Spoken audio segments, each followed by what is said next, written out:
Alors Claire, je viens de Ferney-le-Mont, dans la région de Namur. Moi je suis Lucas, je viens de la République dominicaine et j'habite ici en Belgique pour 10 mois. Quelles étaient vos appréhensions avant de commencer cette expérience ? Certaines craignent que la sauce ne prenne pas, que les enfants s'entendent pas, que nos enfants ne s'entendent pas spécialement avec Lucas. Une appréhension plus personnelle qui était... je suis quelqu'un de très franche et très direct et donc j'avais peur de me retrouver en face d'un jeune peut-être susceptible, avec lequel c'était difficile, ça aurait pu être difficile d'avoir un échange franc et direct parce que c'est un peu mon fonctionnement. Voilà. Sinon, c'est une charge en plus au niveau familial. On a réfléchi à 2 fois avant de se lancer dans cette aventure. Voilà. Sinon, pas d'autres appréhensions. Pour moi, j'avais peur de choses similaires avec la famille. Moi, je n'étais pas sûr si moi je peux m'habituer à la Belgique, à la famille, à les amis, à la langue. Mais je pense que je passais ça bien au début de l'année. Et je pense que ça se passe bien, vraiment. Comment s'est passée son intégration ? Pour moi, très bien. Lucas est un jeune qui échange, qui rentre en relation avec une facilité déconcertante. Donc, il trouve tout de suite sa place où qu'il aille. Ça, c'est super positif. Ça nous a ouvert l'esprit sur beaucoup de choses. La présence de Lucas, ça bouscule fatalement puisque c'est une personne en plus dans la famille, mais en même temps, ça apporte plein de choses très positives. Il y a au niveau familial la façon dont Lucas a pris sa place dans le clan familial, ça s'est passé avec beaucoup de facilité, comme s'il avait toujours été là. Ça n'a pas été compliqué du tout. Et même s'il y a des grosses différences de caractère ou de comment Lucas vit sa scolarité par rapport à comment mes enfants vivent leur scolarité, c'est très très différent, mais il y a un respect mutuel, c'est pas compliqué. On a une franchise, ça c'est vraiment très positif, on se parle. S'il y a des choses qui sont difficiles, on se le dit tout de suite, on laisse pas traîner les choses. Donc du coup, je pense que beaucoup de choses se résolvent en discutant. Et puis il n'y a pas de ressentiment qui reste, puisque les choses sont dites. Et alors la relation avec les parents de Lucas, c'est quelque chose de très positif aussi, c'est que Lucas il partage sa relation avec nous. C'est que quand il téléphone chez ses parents, on a toujours un petit moment d'échange avec eux. Ce sont des parents qui sont très respectueux, qui ne se mêlent pas, mais qui en même temps sont bienveillants et le soutiennent lui. Et il y a une confiance. Et ça c'est vraiment... confiance réciproque, mais surtout de eux vis-à-vis de nous, qui fait que, on sait que si à un moment donné il y a une difficulté, on va en parler, mais il y a un lâcher prise de leur côté qui font que, on n'est pas en compétition ou en tension ou voilà, c'est facile. Oui, t'es d'accord, je trouve la même chose, oui. Pour moi, le premier obstacle, c'était la langue, parce que moi je ne parlais pas français quand j'étais arrivé. Et ça, avec ça, c'est que tu commences de faire des amis, avec des connexions avec la famille et tout ça. Et pour moi, ça, c'était la première barrière pour l'année d'échange. Et je pense que pour l'intégration, ça, c'était bon, que j'ai appris le français. Bon, je commence à parler. Et parce que si je ne fais pas ça, je n'ai pas de temps avec la famille, tout ça. C'est plus difficile. Il y a une chose que j'ai envie de rajouter qui est vraiment importante pour moi, personnellement.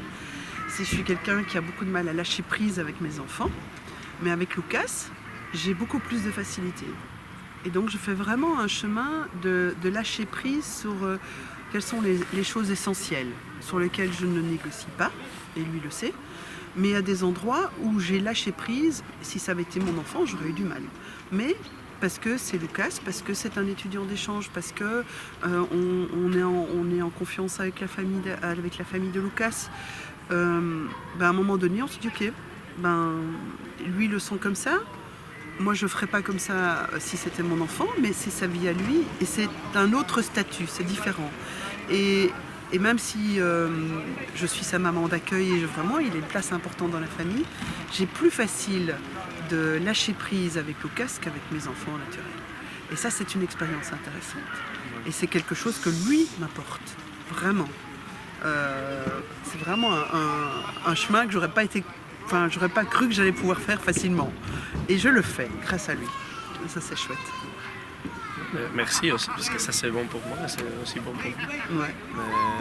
Moi je trouve que aussi la communication, comme tu as dit avant, c'est trop important, c'est pas trop, très important. Et si on ne communique pas, le problème c'est que c'est peut-être pas grave, peut-être convert en plus grave, tu vois. Ouais. Et ça, c'est pas bon. Ouais. Recommanderiez-vous AFS? Oui.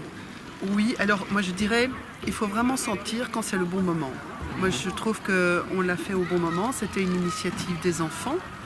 Donc on a embrayé sur l'envie de nos jeunes, on a travaillé sans famille en disant bon ok on fait un accueil, oui mais si ça ne clope pas, c'est jusqu'au bout, est-ce que vous êtes d'accord avec ça? Ça a été toute une discussion.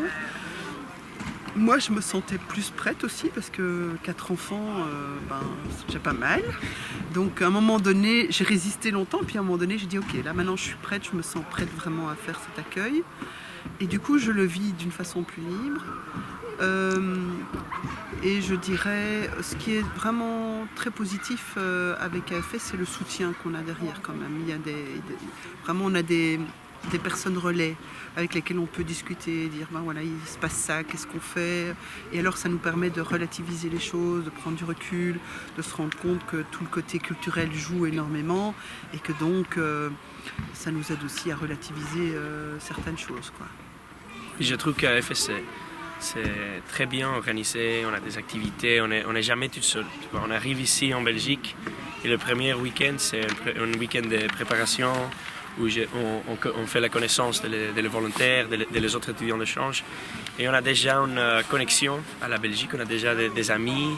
Et ça c'est bien parce qu'on arrive en pays inconnu, on arrive en famille qu'on ne connaît pas non plus. Et ça aide beaucoup. C'est pas comme... on arrive ici et on se sent prêt et on se sent... comme je peux dire... c'est que AFS sont ici pour toi, tu vois. Et ça c'est important au début de l'année. Ouais. Je trouve ça. Ouais. Le groupe d'amis ça compte beaucoup pour les jeunes d'AFS. Oui parce que non, la première semaine on les manque la famille, on est en nouvelle famille, c'est un peu c'est difficile, tu vois. On a déjà des connexions, on a déjà une personne qu'on peut contacter si on a des problèmes et ça je trouve que c'est parfait, c'est trop bien. Et alors moi ce que je trouve important c'est de ne pas avoir trop d'attentes. Parce que quand on a beaucoup d'attentes, parfois on est déçu. Et c'est sûr qu'un jeune qui arrive de l'étranger, il est comme nos jeunes à nous. Ils ont chacun leurs failles, leurs limites, leurs qualités, leurs défauts. Et je pense que parfois quand on accueille un jeune comme ça, on l'idéalise. Et alors du coup ça peut être compliqué après. Ouais. Mais vraiment... pas avoir trop d'attentes et se dire c'est un jeune qui va arriver avec ses points de force et ses points de faiblesse et puis on va faire en sorte que ça fonctionne et en tout cas pour nous c'est super. Moi aussi. Merci. Merci. Voilà. De rien.